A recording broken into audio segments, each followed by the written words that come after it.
نماز اشراق. اشراق کا لفظ شرق سے ہے، شین ریقاف، اسی سے مشرق کا لفظ ہے. تو نماز اشراق وہ نماز جب سورج مشرق سے طلوع ہو جائے اس کے بعد پڑھی جانے والی نماز.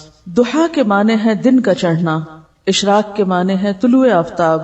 پس جب آفتاب طلوع ہو کر ایک نیزے کے برابر بلند ہو جائے تو اس وقت نوافل کا پڑھنا نماز اشراق کہلاتا ہے، یعنی تقریباً 15 منٹ کے بعد. زید بن ارقم رضی اللہ عنہ سے مروی ہے، حدیث میں اس نماز کو صلاۃ الاوابین بھی کہا گیا ہے. اوابین کا لفظ اواب سے ہے. اواب کا کیا معنی ہوتا ہے؟ رجوع کرنے والا، بار بار پلٹنے والا.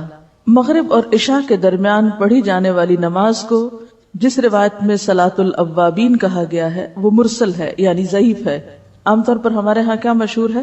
اوابین کی نماز مغرب کے بعد پڑھتے ہیں لوگ، جبکہ صحیح حدیث کے مطابق یہ نماز اشراق کی نماز ہے.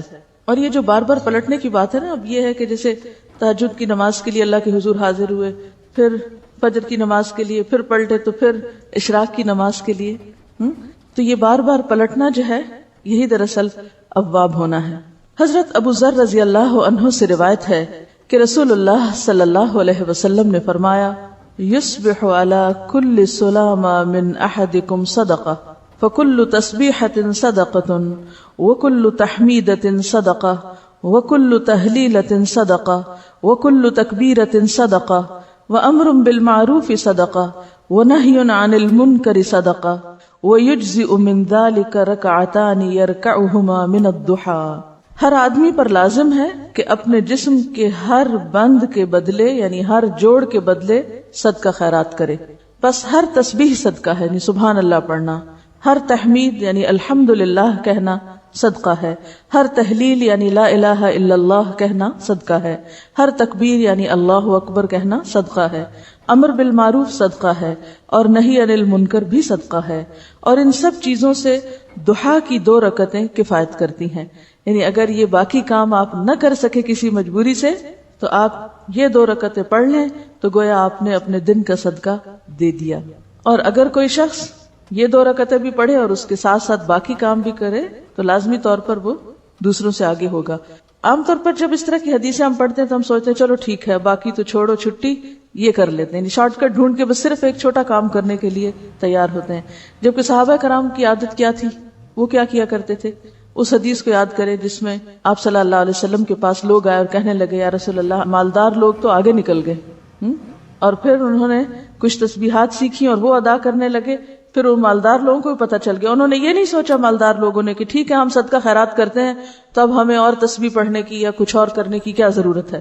وہ صدقہ خیرات کے ساتھ ساتھ تسبیح بھی کرنے لگ گئے. تو اس حدیث کا مطلب یہ نہیں ہے کہ ہم تسبیح چھوڑ دیں اور امر بالمعروف اور نہی عن المنکر چھوڑ دیں اور صرف یہ 2 رکعتیں پڑھ کے مطمئن ہو جائیں. یہ بات کہنے کا مطلب یہ ہے کہ ان 2 رکعتوں کا ادا کرنا اتنا اجر و ثواب کا باعث ہے کہ گویا ان ساری نیکیوں کو کر لینا ہے. لیکن وہ نیکیاں اپنی جگہ باقی ہیں، وہ الگ سے کریں گے تو وہ اصل شکل میں ہوگی. جیسے قل هو اللہ پڑھنا 1/3 قرآن کے برابر، اس کو لوگوں نے کیا سمجھا؟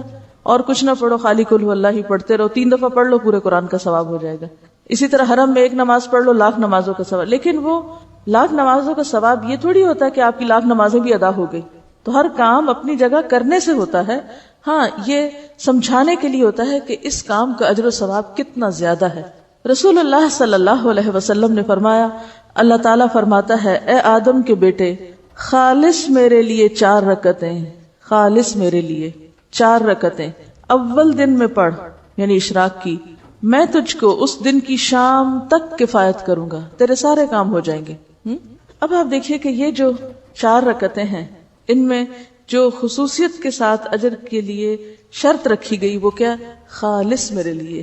اچھا، عام طور پہ ہم نفل پڑھتے ہیں تو کس طرح پڑھتے ہیں؟ جیسے اس روز مجھ سے کسی نے پوچھا جب میں تہجد کی نماز کے بارے میں بتا رہی تھی کہ کیا خیال ہے اگر اس روز یعنی تہجد کے وقت 2 رکعت تحیۃ الوضو کے پڑھ لیے جائیں، 2 حاجت کے پڑھ لیے جائیں، 2 استخارے کے پڑھ لیے جائیں، 2 فلاں کے پڑھ لیے جائیں.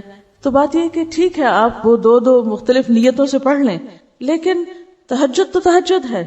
اسی طرح جب ہم یہ نفل بھی پڑھتے ہیں تو عموماً ہم کیا کہتے ہیں؟ چلو حاجت کے پڑھ لیتے ہیں یا کوئی استخارہ کر لیتے ہیں، یعنی کوئی نہ کوئی غرض ساتھ لگا لیتے ہیں. برائی کچھ نہیں ہے اس میں، آپ لگا سکتے ہیں غرض، لیکن کوئی عبادت تو ایسی بھی ہو جو کسی غرض کے بغیر ہو، یا نہیں؟ ہاں اپنی ساری غرضیں اللہ کے سپرد کر دینا اور خالص اس کے ہو جائے، پھر وہ آپ کی ہر چیز کے لیے کافی ہو جائے گا. اصل میں ہمارا ذہن یہ ہوتا ہے کہ جیسے مختلف چیزیں ہمارے ہاتھ میں نا، ہم یہ کر کے یہ کروائیں اللہ تعالیٰ سے، یہ پڑھ کے یہ کروائیں، اس چیز سے یہ مسئلہ حل کرائیں، لیکن